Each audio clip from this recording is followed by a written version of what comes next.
Assalamualaikum warahmatullahi wabarakatuh. Apa kabar semuanya? Semoga dalam keadaan sehat dan selalu dalam lindungan Allah Subhanahu wa taala. Sebelum memulai materi kita hari ini, supaya kita selalu diberikan kelancaran, diberikan ilmu yang bermanfaat, alangkah baiknya kita membacakan Bismillahirrahmanirrahim. Oke, pada pembelajaran prakarya aspek pengolahan kelas 8 semester 1 sebelumnya kita mempelajari yaitu hasil olahan setengah jadi dari bahan sterilia, kacang-kacangan dan umbi. Nah, buat sekarang yaitu untuk materinya yaitu teknik pengolahan atau teknik pengawetan. Kompetensi dasarnya yaitu menganalisis rancangan pembuatan, penyajian, dan pengemasan bahan pangan setengah jadi dari sterilia, kacang-kacangan, dan umbi yang ada di wilayah setempat menjadi produk pangan setengah jadi yang ada di wilayah setempat. Untuk tujuan pembelajarannya yaitu mengidentifikasi kemasan yang akan digunakan dalam menyajikan olahan pangan setengah jadi dari sterilia, kacang-kacangan, dan umbi yang ada di wilayah sekitar atau Nusantara dengan kreatif dan inovatif. Yang kedua yaitu mendeskripsikan metode pengolahan yang digunakan untuk membuat olahan pangan setengah jadi dari sterilia, kacang-kacangan, dan umbi yang ada di wilayah sekitar dan Nusantara dengan tepat. Oke, kita lanjut ke materi pokoknya. Pertama yaitu kita bahas dulu teknik pengolahan. Teknik pengolahan sterilia, kacang-kacangan, dan umbi memiliki berbagai macam karakteristik sehingga teknik pengolahan pun tidak bisa hanya dengan teknik mengolah dasar, tapi perlu menggunakan teknik pengolahan pengawetan pangan. Maksudnya teknik dasar itu kita pernah mempelajarinya di sebelumnya, yaitu teknik pengolahan panas basah sama teknik pengolahan panas kering. Nah, buat pengolahan sterilia, kacang-kacangan, dan umbi itu tidak hanya memerlukan teknik dasar, tapi perlu menggunakan teknik pengolahan pengawetan pangan ya. Dengan menggunakan teknik pengolahan pengawetan bahan pangan dapat bertahan lebih lama, bergizi untuk dikonsumsi, dan dapat dikonsumsi kapan saja dan di mana saja. Manfaat lain pengawetan pangan adalah dapat membuat racun-racun alami yang tidak dihendaki pada bahan pangan dinetralkan atau dihilangkan dari bahan-bahan tersebut. Nah, jadi kita sekarang buat materi ini yaitu teknik pengawetan ya. Nah, namun sebelum tanaman pangan sterilia menjadi bahan dasar pangan, perlu dilakukan teknik pengolahan penyosohan terlebih dahulu. Setelah itu bahan pangan tersebut diolah menjadi bahan pangan setengah jadi. Penyosohan merupakan proses untuk menghilangkan kulit biji dengan disosok. Penyosohan secara tradisional dilakukan dengan alu dan lumpang ditambah percikan air ke biji sterilia yang ditumbuk. Nah, kalau dulu penyosohan itu dengan cara ditumbuk pakai alu dan lumpang. Secara berjalannya waktu saat ini penyosohan dilakukan dengan menggunakan mesin. Contohnya ini menggunakan mesin sosok. Nah, biasanya kalau bahan sterilia itu menggunakan mesin penyosohan, dan ada juga alat pemipil jagung. Jadi seiring jalannya waktu, kalau dulu itu penyosohan itu ditumbuk ya pakai alu dan lumpang, kalau sekarang itu pakai mesin dan pakai alat. Oke, buat selanjutnya buat materinya itu pengawetan. Nah, pengawetan ini dibagi menjadi 3 ya. Yang pertama yaitu pengawetan fisik, yang kedua yaitu pengawetan biologis, dan yang ketiga itu yaitu pengawetan kimiawi. Jadi pengawetan itu dibagi menjadi 3. Ada pengawetan fisik, ada pengawetan biologis, dan ada pengawetan kimiawi. Oke, kita bahas. Yang pertama yaitu pengawetan secara fisik. Nah, pengawetan secara fisik merupakan proses pengawetan secara alami yang meliputi pengawetan dengan suhu rendah atau pendinginan, pengawetan dengan suhu tinggi yaitu pemanasan, dan pengeringan. Pengawetan dengan suhu rendah. Nah, kita bahas dulu pengawetan secara rendah. Sistem pengawetan dengan suhu rendah adalah memasukkan bahan pangan pada lemari pendingin, misalnya lemari es, lemari pendingin. Nah, dalam praktiknya proses pengawetan dengan suhu rendah ini dapat dibedakan menjadi dua macam, yaitu pendinginan, cooling, dan suhu antara min 20 Celcius sampai plus 10 Celcius, dan pembekuan atau freezing dengan suhu antara min 120 Celcius sampai min 240 Celcius. Sementara itu, pembekuan cepat quick freezing dilakukan pada suhu min 240 Celcius sampai min 400 Celcius. Itu pengawetan dengan suhu rendah. Oke, yang selanjutnya yaitu pengawetan dengan suhu tinggi. Nah, pengawetan dengan suhu tinggi dengan cara dipanaskan seringkali digunakan dalam memasak, misalnya merebus atau menggoreng suatu bahan makanan. Nah, namun seringkali kita tidak mengetahui batasan pemanasan yang dilakukan terhadap makanan. Jika pemanasannya tidak tepat, banyak nilai gizi hilang dari makanan yang dimasak tersebut. Pemanasan yang baik adalah secukupnya agar nilai gizi yang hilang tidak terlalu banyak. Dua faktor yang harus diperhatikan dalam pengawetan dengan suhu tinggi atau panas sebagai berikut. Yang pertama, jumlah panas yang diberikan harus cukup untuk mematikan mikroba pembusukan dan mikroba patogen. Yang kedua yaitu jumlah panas yang digunakan tidak boleh menyebabkan penurunan gizi dan citra rasa makanan. Oke, selanjutnya berdasarkan penggunaan suhu, waktu, dan tujuan pemanasan, proses pemanasan dapat dibagi dalam dua kelompok besar, yaitu proses pasteurisasi dan sterilisasi. Yang pertama kita bahas dulu yaitu sterilisasi. Nah, contohnya merebus botol minuman buat bayi, yaitu botol dot kayak gitu ya.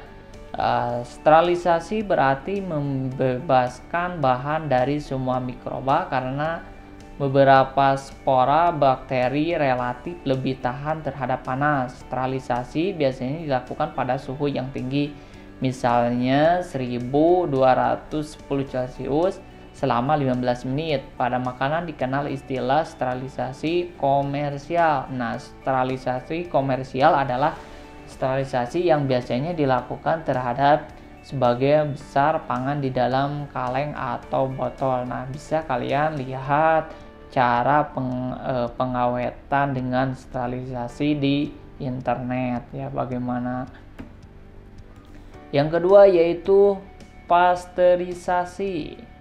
Nah, contohnya ini merebus dari jenis susu ya. Pasteurisasi adalah suatu proses pemanasan bahan pangan pada suhu di bawah mikroorganisme pembusukan. Jadi bahan pangan yang dipasteurisasi tersebut akan mempunyai daya awet beberapa hari. Contohnya misalnya produk susu pasteurisasi sampai beberapa bulan ini ya. Jadi kekuatannya sampai beberapa bulan. Yang kedua misalnya yaitu produk sari buah pasteurisasi. Nah, walaupun proses ini hanya mampu membunuh sebagian populasi mikroorganisme, namun Sterilisasi sering diaplikasikan terutama jika dikhawatirkan bahwa pangan panas yang lebih tinggi akan menyebabkan terjadinya kerusakan pada suhu. Nah, kalian bisa lihat lagi produk-produk apa yang hasilnya dari pengawetan pasteurisasi dan bagaimana cara pengawetannya, bisa lihat di internet atau bisa baca buku. Oke, selanjutnya blanching. Nah, blanching ini adalah proses perlakuan pemanasan awal yang biasanya dilakukan pada bahan nabati segar belum mengalami proses pembekuan, pengeringan, atau pengalengan. Blanching akan mematikan beberapa bakteri dan mendektivasi enzim yang menyebabkan pembusukan pada makanan. Blanching bermanfaat untuk mempermudah proses penguapan kulit pada buah atau kacang-kacangan dan untuk menunjukkan tampilan warna dari beberapa sayuran, terutama hijau, sehingga klorofilnya tidak hilang dan tetap segar.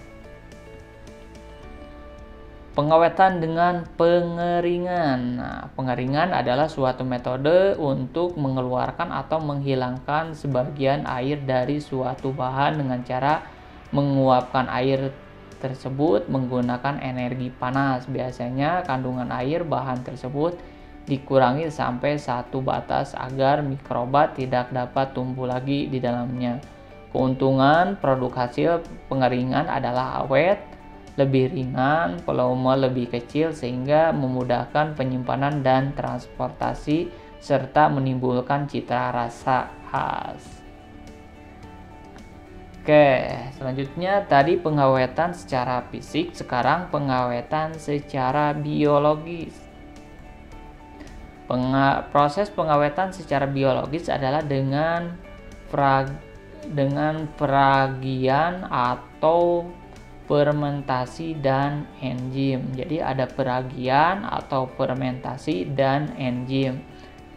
Yang pertama yaitu kita bahas dulu fermentasi. Nah, cara peragian atau fermentasi merupakan proses perubahan dari karbohidrat menjadi alkohol. Zat-zat yang bekerja pada proses ini ialah enzim yang dibuat oleh sel-sel itu sendiri. Lamanya proses fermentasi atau peragian tergantung dari bahan yang akan difermentasikan, ya.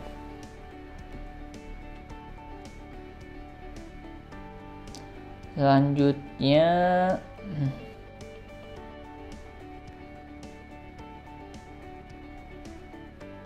enzim. Kalau tadi fermentasi atau ragian, sekarang enzim. Enzim adalah suatu katalisator biologis yang dihasilkan oleh sel-sel hidup dan dapat membantu mempercepat bermacam-macam reaksi biokimia. Nah, yang pertama itu ada enzim bromelin. Enzim ini dapat dari buah nanas yang digunakan untuk mengumpulkan daging. Nah, biasanya cara pengawetan ini menggunakan buah nanas. Contohnya mengempukkan daging. Aktivitas dipengaruhi oleh kematangan buah, konsentrasi pemakaian, dan waktu penggunaan. Untuk memperoleh hasil yang maksimal, sebaiknya digunakan buah yang muda. Jadi nanasnya menggunakan nanas yang muda, ya. Semakin banyak nanasnya yang digunakan, semakin cepat proses bekerjanya. Yang kedua ada enzim papain. Enzim ini berupa getah pepaya. Kalau tadi buah nanas, nah kalau ini yaitu getah pepaya yang disadap dari buahnya yang berumur 2 sampai 5 atau 3 bulan. Enzim ini dapat digunakan untuk mengepukkan daging, bahan penjernih pada industri minuman bir, industri tekstil, industri penyampaian kulit, industri farmasi dan alat-alat kecantikan atau kosmetik itu menggunakan pengawetan getah pepaya, dan masih banyak lagi. Oke, selanjutnya yaitu bakteri laktat. Nah, fermentasi bukannya hanya berfungsi sebagai pengawetan sumber makanan, tetapi juga berkhasiat bagi kesehatan. Salah satunya, fermentasi menggunakan bakteri laktat pada bahan pangan dapat menghambat pertumbuhan bakteri fekal, yaitu sejenis bakteri yang jika dikonsumsi akan menyebabkan muntah-muntah, diare, atau muntaber. Oke, selanjutnya yaitu ada pengawetan secara kimia. Tadi ada pengawetan fisik, pengawetan biologis, sekarang yaitu pengawetan secara kimiawi.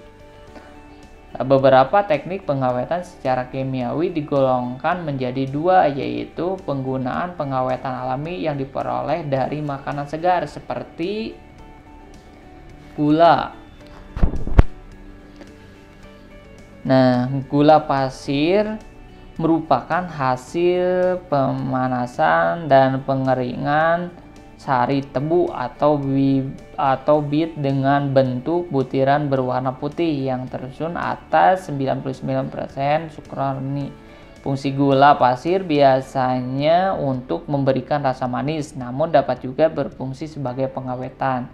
Nah, sifat gula pasir adalah higroskopis atau menyerap air sehingga sel-sel bakteri akan dehidrasi dan akhirnya mati. Sebagian bahan pengawetan penggunaan gula pasir minimal 3% atau 30 gram atau kilogram bahan. Contohnya, produk yang diawetkan dengan penggulaan adalah manisan, selai, dodol, permen, sirup, dan jelly. Itu contohnya ya. Oke, ada juga yaitu pengawetan secara kimiai dengan garam. Nah, garam dapur adalah senyawa kimia natrium NaCl. Garam dapur merupakan bumbu utama setiap masakan yang berfungsi memberikan rasa asin dan sebagai pengawetan. Sifat garam dapur adalah higroskopis atau menyerap air sehingga adanya garam akan menyebabkan sel-sel mikroorganisme mati karena dehidrasi. Garam dapur juga dapat menghangatkan dengan menghentikan reaksi atolisasi yang dapat mematikan bakteri yang ada di dalam bahan pangan. Contohnya yaitu yang dibuat produk dengan cara pengawetan dengan garam, yaitu ada produk yang diawetkan dengan garamnya yaitu ada telur asin, ikan asin, asinan sayuran, dan kacang tanah. Nah, selain garam juga ada bawang putih. Nah, bawang putih merupakan bumbu dapur dengan aroma dan rasa khas pada masakan. Selain sebagian bumbu dapur, bawang putih sangat efektif sebagai pengawetan karena dapat menghambat pertumbuhan kamir dan bakteri. Nah, bawang putih juga bersifat antimikroba. Manfaat lainnya adalah dapat mengurangi jumlah bakteri, aerob, koliform, dan mikroorganisme lainnya sehingga bahan makanan yang ditambahkan bawang putih akan lebih awet. Nah, tambahan bawang putih ke dalam potongan daging atau ikan dan simpan di dalam freezer. Dengan cara ini daging atau ikan bisa bertahan 20 hari. Jadi contohnya dari pengawetan dengan menggunakan bawang putih itu yaitu daging atau ikan. Contohnya kayak gitu. Selain bawang putih ada juga cuka. Nah, cuka adalah produk hasil fermentasi dari bakteri Acetobacter. Banyak jenis cuka beredar di pasaran seperti cuka apel, cuka hitam, cuka aren. Nah, jadi cuka ini juga bisa dibuat pengawetan. Contohnya produk yang bisa diawetkan dengan cuka yaitu ada acar, kimchi, jelly, dan minuman. Ada juga yang menggunakan kunyit. Nah, kunyit dapat digunakan sebagai pengawet makanan karena berfungsi sebagai antibiotik, antioksidan, antibakteri, anti rendang, dan anti kanker. Jadi bisa dibuat rempah, bisa juga sebagai bahan untuk pengawetan. Oke, selanjutnya yaitu pengawetan juga menggunakan keluak. Nah, mungkin kalian kalau gula pernah lihat, garam pernah lihat, bawang, cuka, dan kunyit pasti kalian pernah buka. Nah, ini keluak. Pernahkah kalian pernah melihat keluak atau pernah kalian merasakan rasanya keluak? Nah, keluak ini digunakan sebagai bumbu dapur dan pemberi warna, serta juga bisa digunakan sebagai pengawetan. Contohnya sebagai pengawetan ikan segar dengan keluak bisa bertahan hingga 6 hari. Cara penggunaannya: buah keluak dicincang halus, dikeringkan, kemudian dimasak ke dalam perut ikan yang telah dibersihkan isi perutnya. Pengawetan dengan keluak seringkali dikombinasikan dengan penggaraman dan pendinginan. Itu pengawetan secara kimiawi. Nah, penggunaan bahan tambahan makanan, BTM, dan pengasapan. Oke, selanjutnya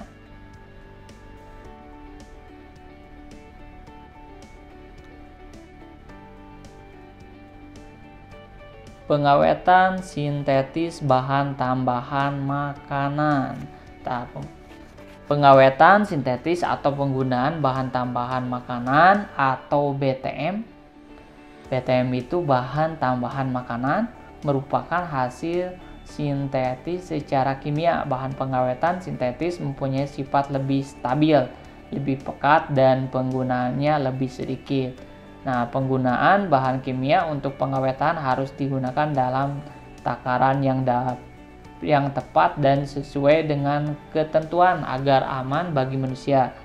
Nah, kelemahan pengawetan sintetis adalah efek samping yang ditimbulkan. Pengawetan sintetis dipercaya bisa menimbulkan efek negatif bagi kesehatan, seperti memicu pertumbuhan sel kanker akibat senyawa karsinogenik dalam pengawetan. Contoh dari pengawetan sintetis adalah ada asam benjot. Nah, asam benjot ini adalah umumnya berupa garam natrium benjot dengan ciri-ciri berbentuk serbu atau kristal putih, halus, sedikit berbau, berasa payu, dan pada pemanasan yang tinggi akan melelehkan lalu terbakar. Nah, asam benjot berfungsi untuk mengendalikan pertumbuhan jamur dan bakteri. Penggunaan asam benjot dengan kadar lebih dari 250 ppm dapat memberikan efek samping berupa alergi. Adapun pada konsentrasi tinggi dapat mengakibatkan iritasi pada lambung dan saluran pencernaan. Ada juga yaitu kalsium benzoat. Nah, kalsium benzoat bahan pengawet ini dapat menghambat pertumbuhan bakteri penghasil toksin atau racun, bakteri sorpa, dan bakteri bukan pembusuk. Ada juga yaitu sulfur dioksida. Nah, sulfur dioksida atau SO2 bahan pengawet ini juga banyak ditambahkan pada sari buah, buah kering, kacang kering, sirup, dan acar. Meskipun bermanfaat, penambahan bahan pengawetan tersebut beresiko penyebab perlukaan lambung, mempercepat serangan asam, mutasi genetik, kanker, dan alergi. Ada lagi yaitu kalium nitrit. Nah, kalium nitrit ini berwarna putih atau kuning dan kelarutannya tinggi dalam air. Bahan ini dapat menghambat pertumbuhan bakteri pada daging dan ikan dalam waktu yang singkat. Jadi buat penjelasannya bisa dilihat lagi dalam internet ya, atau dalam modul Bapak udah dibuatkan sebuah modul. Nah, selain kalium natrium juga ada kalsium propinat atau natrium propinat. Nah, kalsium propinat atau natrium propinat keduanya masuk dalam golongan asam propinat yang sering digunakan untuk mencegah tumbuhnya jamur atau kapang. Bahan pengawet ini biasanya digunakan untuk produk roti dan tepung. Oke, selanjutnya ada natrium metasulfat. Nah, natrium metasulfat sama dengan kalsium dan natrium propinat. Natrium metasulfat juga sering digunakan pada produk roti dan tepung. Ada juga asam sorbat. Nah, asam sorbat beberapa produk beraroma jeruk, berbahan keju, salad, buah produk minuman kerap ditambahkan alkohol. Meskipun aman dalam konsentrasi tinggi, asam ini biasanya membuat perlukaan di kulit. Dan terakhir ada juga yaitu zat pewarna. Nah, biasanya yang kebanyakan dipakai yaitu menggunakan zat pewarna. Kalau zat pewarna berfungsi sebagai pewarna untuk menarik selera dan keinginan konsumen. Pewarna sintetis, contohnya sorba black untuk memberikan warna hitam, titanium oksida untuk memutihkan, dan lain-lain. Selanjutnya masih ada lagi yaitu pengasapan juga, yaitu teknik pengawetan itu dengan cara pengasapan. Nah, proses pengasapan termasuk jenis pengawetan cara kimia. Bahan kimia dalam asap berfungsi sebagai pengawetan makanan. Efek pengawetan berasal dari kontak antara komponen asap hasil pembakaran kayu dengan bahan pangan yang diasap. Komponen yang terdapat dalam asap adalah senyawa antimikroba dan komponen antioksidan. Biasanya teknik pengasapan didahului dengan proses pengeringan dan pengasinan. Sebagai contoh yaitu ada ikan asap dan berasin bakar. Dengan jumlah pemakaian yang tepat, pengawetan dan cara kimia pada makanan akan lebih praktis serta lebih dapat menghambat perkembangannya organisme seperti jamur atau kapang, bakteri, dan ragi. Buat materinya Bapak cukupkan sekian. Kalau ada yang kurang ngerti atau kurang paham, bisa bertanya atau bisa nanyakan lewat WA Bapak ya. Dan jangan lupa dibaca modulnya ya. Sekian dari Bapak. Assalamualaikum warahmatullahi wabarakatuh.